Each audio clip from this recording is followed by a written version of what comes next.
sehat, salam sejahtera, Om Swastiastu. Sesuai dengan janji saya, kali ini saya akan menjelaskan tentang makanan yang paling tidak bagus untuk diabetes. Ada banyak makanan, tapi akan saya ulas satu persatu saja. Yang pertama adalah nasi putih. Jadi nasi putih itu indeks glikemiknya adalah 74, kurang lebih ditambah 5 ya. Jadi kalau kurang sepertinya tidak, tetapi kalau ditambah ya. Jadi antara 74 sampai 80 lah biar pas. Apa itu indeks glikemik? Nah, indeks glikemik adalah seberapa cepat makanan yang kita makan itu akan berubah menjadi gula. Ingat ya, seberapa cepat, bukan seberapa banyak. Kalau seberapa banyak, nanti lain lagi dan akan saya jelaskan. Nah, indeks glikemik itu dikatakan rendah apabila nilainya antara 0 sampai 55. Sedang antara 56 sampai 70. Tinggi antara 71 sampai 100. Nah, kalau misalnya beras putih atau nasi putih ini berada di angka 74 sampai 80, berarti ini termasuk tinggi. Kenapa bisa antara? Ya karena jenis beras putih itu kan juga beda-beda. Ada yang pandan wangi, ada yang IR74, zaman dulu ada yang rojo lele. Jadi indeks glikemiknya berbeda-beda juga. Mayoritas orang Indonesia pasti makan nasi putih. Begitu juga orang Cina dan juga orang Jepang. Karena indeks glikemiknya sudah termasuk tinggi, yaitu 74 sampai 80. Kemudian karbohidratnya juga cukup tinggi atau katakanlah lumayan tinggi, yaitu di angka 28 per gramnya ya. Maka harus kita hitung beban glikemiknya. Beban glikemik itu apa? Seberapa banyak makanan yang kita makan ini berubah menjadi gula darah. Seberapa banyak makanan yang kita makan itu berubah atau menaikkan gula darah. Teman-teman medis biasanya hanya menyarankan kepada penderita diabetes untuk makan makanan yang indeks glikemiknya rendah. Nah, kalau saya pasti saya sarankan yang beban glikemiknya. Kenapa? Karena beban glikemik itu sudah gabungan antara indeks glikemik dan karbohidrat. Bisa saja kadar indeks glikemik suatu makanan itu tinggi, misalnya 78, tapi karena kadar karbohidratnya rendah, jadi beban glikemiknya menjadi rendah. Artinya apa? Dia akan cepat berubah menjadi gula, misalnya dalam 30 menit sudah menjadi gula. Tapi karena karbohidratnya rendah, walaupun berubah menjadi gula, ya dia tidak tinggi. Mungkin nambah gula darah kita dari misalnya 120 paling hanya 125 atau menjadi 120 30, jadi nambahnya 10, yaitu kecil gitu kan. Jadi harus beban glikemik yang menjadi acuan. Nah, sekarang saya kasih contoh. Ini nasi putih tadi ya.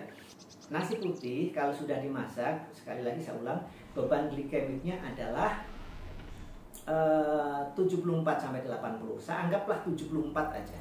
74 aja. Kemudian karbohidratnya adalah 28. Bagaimana cara menghitung beban glikemiknya? Yaitu 74 kali 28 dibagi 100. Nah, 100 itu 100 gram. Untuk mencari hitungan, patokannya 100 gram. Jadi kalau 74 kali 28 dibagi 100 itu kurang lebih 20,7 lah gitu. Jadi 20,7 termasuk tinggi. Karena beban glikemik dikatakan tinggi kalau di atas 20, dikatakan sedang kalau antara 19 sampai 11, dikatakan rendah kalau di bawah 10. Sekali lagi saya ulang, beban glikemik dikatakan tinggi atau saya mulai dari rendah. Oke, beban glikemik dikatakan rendah apabila kadarnya antara 0 sampai 10, sedang antara 11 sampai 19. Nah, kalau tinggi itu antara atau di atas 20. Nah, sementara nasi putih tadi adalah 20,7. Nah, itu kalau makan 100 gram. Nah, 100 gram itu kurang lebih seberapa? Ini sudah saya ukurkan. Jadi kurang lebih segini ya. Ini gelas cangkir ya. Kita ukurkan. Udah saya ukur tadi ya. Ini timbangannya. Nah, udah angka 0. Nah, kita buka. Nah, kita ukur. Itu 101 ya, lebih sedikit ya. 101. Nah, ingat nasi hanya segini ya. Ini 100 gram. Oke, kita lihat kalau disendokin kira-kira berapa sendok ya. Kita lihat dulu. Kita masukkan ke sini ya. Oke. Kita masukkan ke, ini bukan piring ya, ini namanya tatakan apa ya kalau bahasa Jawanya, lepek. Jadi ini tatakan nasi. Nah, kalau orang makan biasanya kan segini lah. Taruh segini 1. Kurang lebih ya. Kita taruh lah. Nah, seginilah gitu, 2 sama itu tadi, 2, 3. Ya kurang lebih 4, hanya 4 sendok saja. Jadi kurang lebih 4 sendok saja. Nah, bagaimana kalau Anda makannya misalnya 8 sendok? Ya berarti tinggal mengalihkan saja. Kalau 100 gram itu 20 mg per desiliter, nambah kadar gulanya. Kalau 100 gram berarti menjadi 40. Nah, sekali makan gabungan dari nasi, lauk, minum, kalau lebih dari 50 itu sudah tinggi. Karena apa? Biasanya sih metformin yang 500 mg, kemudian amaril, glibenclamid, glucodex dan sebagainya, itu hanya bisa menurunkan kadar gula atau menetralkan gitu antara 0 sampai 60. Nah, kalau lebih dari 60 dengan 500 mg metformin misalnya ya nggak cukup. Apalagi nanti kalau pakai kapsul herbal saya, pankro, ya tambah nggak kuat. Kalau pankro saya paling kuat menurunkan gula atau menghilangkan gula itu ya 0 sampai 40 lah gitu. Kalau lebih dari 40 mg per desiliter gabungan dari nasi putih, lauk, minuman, ya berat, nanti gulanya numpuk 10 atau 20. Nanti makan siang begitu lagi numpuk 20, makan sore numpuk lagi 20, dalam sehari kelebihan 60. Belum lagi kalau ngukurnya 3 hari atau 4 hari, 60 kali sekian, jadi gula darahnya menjadi tinggi. Jadi kalau bisa ya cukup 100 saja kalau mau cari aman. Jadi 4 sendok. Ya ini kalau di sendok itu bisa katakanlah 5 sendok lah, katakanlah 5 sendok.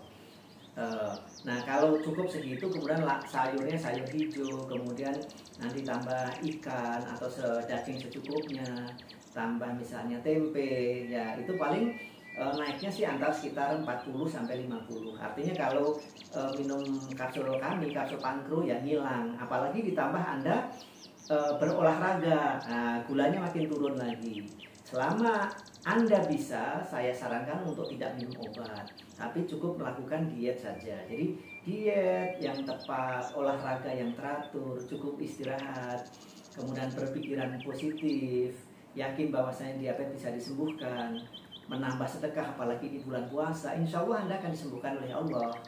Nah, kalau memang Anda ingin beralih ke kapsul herbal, ya silahkan minum kapsul pankro, karena kapsul pankro itu fungsinya 2, fungsi ganda. Satu untuk menurunkan kadar gula darah, nanti kapsulnya berwarna coklat polos. Kemudian yang coklat merah nanti fungsinya untuk memperbaiki pankreas. Kalau pankreasnya bagus, ya nanti bisa menghasilkan insulin, sehingga insulin tidak perlu disuntikkan dari luar atau tidak perlu didapatkan dari obat-obatan. Nah, untuk kali ini saya cukup ngasih informasi tentang nasi putih. Besok nanti berubah menjadi nasi merah. Ini nasi merahnya udah saya sediakan. Berapa sih indeks glikemiknya? Kemudian nanti beras hitam, nanti indeks glikemiknya berapa? Insya Allah nanti bisa saya informasikan.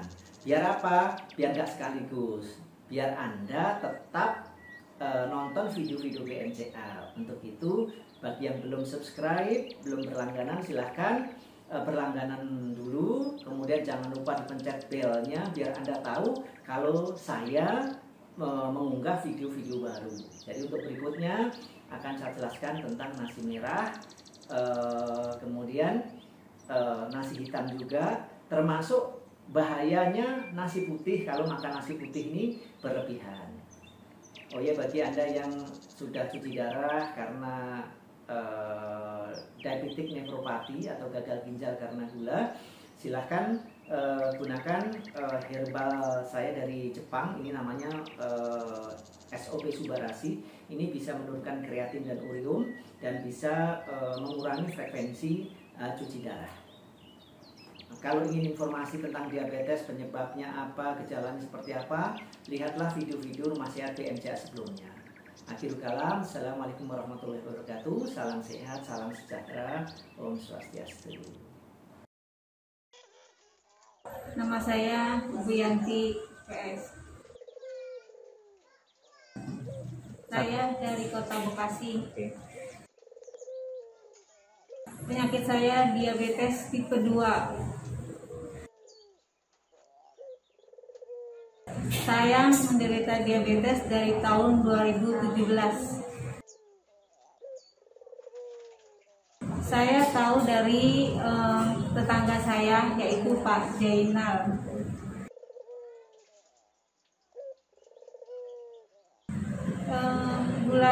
Gula saya tadinya 426.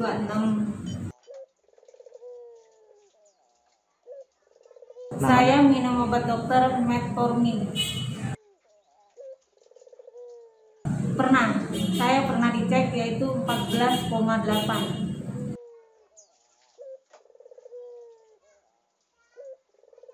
Alhamdulillah saya sudah turun 11.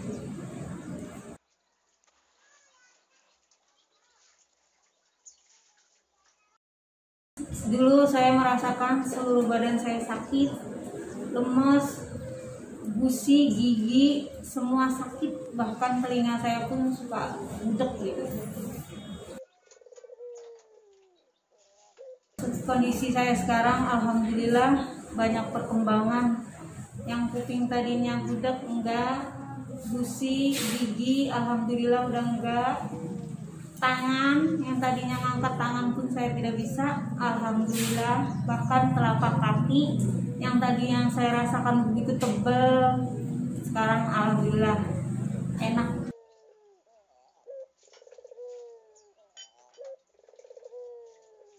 Kondisi mata saya alhamdulillah, yang tadinya melihat aja tuh pandangan buram, sekarang udah mulai enak. Dan berat badan saya alhamdulillah naik 3 kilo.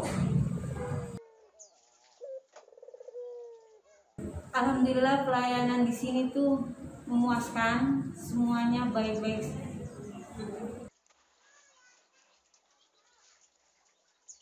Saran saya buat penderita diabetes, jangan lupa untuk berobat ke sini, ke BMCA, karena saya yang mengalami sendiri gitu. Banyak perubahan yang saya rasakan, betul-betul perubahannya cepat.